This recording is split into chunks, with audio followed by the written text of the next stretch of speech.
अस्सलाम वालेकुम व्यूअर्स, कैसे हैं आप सब लोग। आज मैं आपके लिए दाल माश की बहुत ही आसान और बेहतरीन सी रेसिपी लेके आई हूँ। इस रेसिपी के बाद जो है वो आप होटल से दाल माश ख़रीदना भूल जाएंगे। बिल्कुल ऑथेंटिक टेस्ट और ऑथेंटिक रेसिपी आपके साथ शेयर करूँगी। इंशाल्लाह से आपको रेसिपी बहुत पसंद आएगी। चैनल को ज़रूर सब्सक्राइब करिएगा, वीडियो को लाइक भी करिएगा और रेसिपी को फुल वॉच करिएगा। तो चलिए फिर रेसिपी को स्टार्ट करते हैं। बिस्मिल्लाहिर्रहमानिर्रहीम। सबसे पहले यहाँ पर मैंने पतीली के अंदर शामिल कर देना है पानी। तकरीबन यहाँ पे हाफ जग पानी मैंने इस्तेमाल किया है। उसके बाद इसमें 1 टेबल स्पून के करीब नमक शामिल कर देंगे और जो पानी है ना उसको आपने अच्छे से बॉईल करना है। नमक को जो है हम पानी के अंदर अच्छे से डिज़ोल्व कर लेते हैं और यहाँ पे पानी को जो है हमने गर्म करने के लिए छोड़ देना है। जब पानी अच्छे से गर्म हो जाएगा तो यहाँ पे देख लें पानी में अच्छे से बॉईल आना स्टार्ट हो गया है। अब हम इसमें दाल शामिल कर देंगे और दाल जो है मैंने तकरीबन जो है घंटा पहले भिगो के रखी हुई थी और इस वजह से ये बहुत जल्दी ही गल जाएगी। तो यहाँ पे इसको हमने दाल को शामिल कर दिया है पानी के अंदर और अच्छे से दोबारा से इसको हम मिक्स कर लेंगे और इसको हम इसी तरह से मीडियम फ्लेम के ऊपर रख के गलने के लिए छोड़ देंगे। और आपने दाल को जो है वो 90% तक के लिए पानी में ही कुक करना है और ज़्यादा जो है वो आपने इसको ओवर कुक नहीं करना। अब यहाँ पे इसको कवर कर देंगे ताकि दाल जो है वो अच्छे से गल जाए और तकरीबन जो है यहाँ पे 10 से 15 मिनट के अंदर दाल बहुत अच्छे से यहाँ पे पकना स्टार्ट हो गई है और अच्छे से यहाँ पे गल भी गई है। तो अगर आपको थोड़ी सी खड़ी खड़ी सी और खिली खिली सी जो है वो दाल पसंद है तो आप उस हिसाब से इसको कर सकते हैं। तो मैं भी दाल को बहुत ज़्यादा जो है वो नहीं गलाऊंगी, इसी तरह से हम जो है इसको खिला खिला सा बनाएंगे और यहाँ पर जो ऊपर झाग आएगी उसको आपने साथ साथ रिमूव करते रहना है। तो यहाँ पे दाल जो है ना वो हमारी अच्छे से गल गई है, इसको बहुत ज़्यादा हमने नहीं गलाना।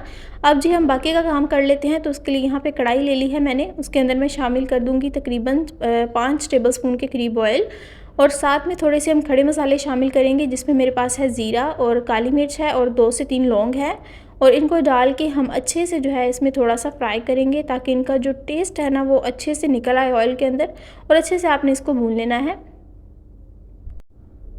इसको आपने अच्छे से भूनना है। अब यहाँ पे मैं शामिल कर दूँगी जिंजर गार्लिक का पेस्ट, 1 टेबल स्पून भर के यहाँ पे मैंने इसको शामिल करना है और आपने इसको भी जो है अच्छे से भूनना है। जो जिंजर गार्लिक का पेस्ट है उसको आपने इतना भूनना है कि उसका कलर चेंज हो जाए और बहुत ही लाजवाब सा इसका टेस्ट आएगा। और ये रेसिपी जो है वो बहुत ही कम सामान के साथ बनती है और थोड़ा सा इसमें हम पानी शामिल कर देंगे ताकि जो हमारा मसाला है, जो हमारा जिंजर गार्लिक का पेस्ट है वो जले ना। अब यहाँ पे देख लीजिए कितना खूबसूरत सा लाइट ब्राउन सा कलर हो गया है हमारे पेस्ट का। तो इसको जो है इसी हद तक आपने जो है वो पका लेना है। अब इसके अंदर मैं क्या शामिल करूँगी, थोड़ी सी जो है यहाँ पे 2 से 3 जो है यहाँ पे मैंने लाल मिर्च शामिल कर दी हैं, साबुत लाल मिर्च, और यहाँ पे 2 ही मैंने जो है वो सब्ज़ मिर्चें शामिल कर दी हैं। इनको भी थोड़ा सा हम जो है मसाले के साथ भूनेंगे और साथ दो दाल हमने अभी गलाई है ना उसको हम इसमें ऐड कर देंगे और सारी चीज़ों को आपने अच्छे से यहाँ पे मिला लेना है। जो स्पाइसेस है ना वो इसमें बहुत ही कम जाएंगे। कोई हमने इसमें जो है वो प्याज ऐड नहीं किया, कोई भी हमने इसमें टमाटर ऐड नहीं किया। बिल्कुल सिंपल से और आसान से मसालों के साथ इसको बनाएंगे और पहली दफ़ा खाने में कोई भी इसको मान ही नहीं सकेगा कि आपने जो है इसको घर पे बनाया है। बच्चे जो हैं वो तो पहली दफ़ा खाने में यही कहेंगे कि आपने ये दाल जो है वो रेस्टोरेंट से लेके आए हैं। उसके बाद इसमें थोड़े से स्पाइसेस ऐड करेंगे। पहले 1 टेबल स्पून मैंने नमक शामिल कर दिया था, अब 1 टेबल स्पून नमक और शामिल कर देंगे। थोड़ा सा ज़ीरा पाउडर हाफ़ टेबल स्पून धनिया पाउडर और 1 टेबल स्पून भर के काली मिर्च का पाउडर ऐड करेंगे।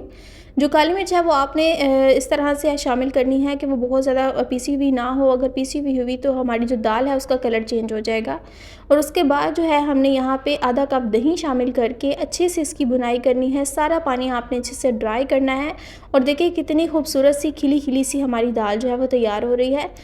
अब जो दाल का थोड़ा सा पानी था ना उसको हम इसमें शामिल करेंगे और अच्छे से जो है इसको हिलाने के बाद हम इसको ढक कर छोड़ देंगे ताकि इसमें थोड़ी बहुत जो कसर है ना दाल में वो भी ख़त्म हो जाए और दाल अच्छे से गल जाए।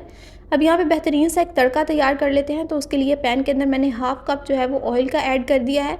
उसके बाद यहाँ पे जो है छोटे साइज़ का जो है वो मीडियम साइज़ का प्याज इस तरह से हमने लंबे लंबे स्लाइसिस में उसको कट करके ऐड कर देना है और प्याज को जो है वो आपने अच्छे से फ्राई करना है। थोड़ा सा जब इसका कलर चेंज हो जाएगा ना तब तक आपने इसको फ्राई करना है। और उसके बाद जो है अब यहाँ पे मैं सब्ज़ मिर्च शामिल कर दूँगी इस तरह से साइडर से कट की हुई और साथ में यहाँ पे 2 से 3 जो है यहाँ पे मैंने लाल मिर्च ऐड कर दी है साबुत वाली। और सारी चीज़ों को अच्छे से हमने मिला लेना है और अच्छे से इनको हमने फ्राई करना है और हमारा बेहतरीन सा यहाँ पे देख ले तड़का बिल्कुल तैयार है। प्याज का जो है वो आपने बहुत ज़्यादा कलर चेंज नहीं करना, बस ये हमारा तड़का सेट हो गया है, अच्छे से तैयार हो गया है।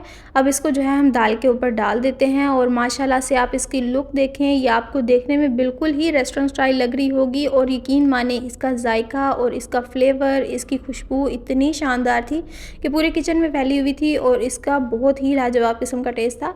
तो आप ये रेसिपी ज़रूर ट्राई करिएगा। यहाँ पे हम इसको अच्छे से मिक्स कर लेंगे और थोड़ी देर के लिए इसको कवर कर देंगे ताकि जो तरी है वो ऊपर आ जाए। और यहाँ पे देख लें जी माशाल्लाह से कितनी खूबसूरत इसकी लुक आई है। हरे धनिये से इसकी गार्निशिंग करें और थोड़ा सा जो है ऊपर मैं यहाँ पे मसल के डाल दूँगी कसूरी मेथी को, ये आपने लाजमी ऐड करनी है, बहुत ही इसका ज़बरदस्त सा टेस्ट आता है। और उसके बाद जो है सारी चीज़ों को दोबारा से अच्छे से मिला लेंगे। तो कसूरी मेथी आपने स्किप नहीं करनी, ज़रूर ऐड करनी है।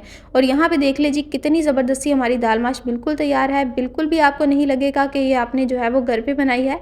रेस्टोरेंट की दाल से भी ज़्यादा मज़ेदार और ज़्यादा ज़बरदस्त ये लगती है। तो इस रेसिपी को ज़रूर ट्राई करिएगा, मुझे ज़रूर फीडबैक दीजिएगा कि आप मेरी रेसिपीज़ कहाँ से देख रहे हैं और रेसिपी आपको कैसी लगी। मिलते हैं फिर नेक्स्ट वीडियो में, अब तक के लिए इतना ही। दुआ में याद रखिएगा। अल्लाह हाफिज़।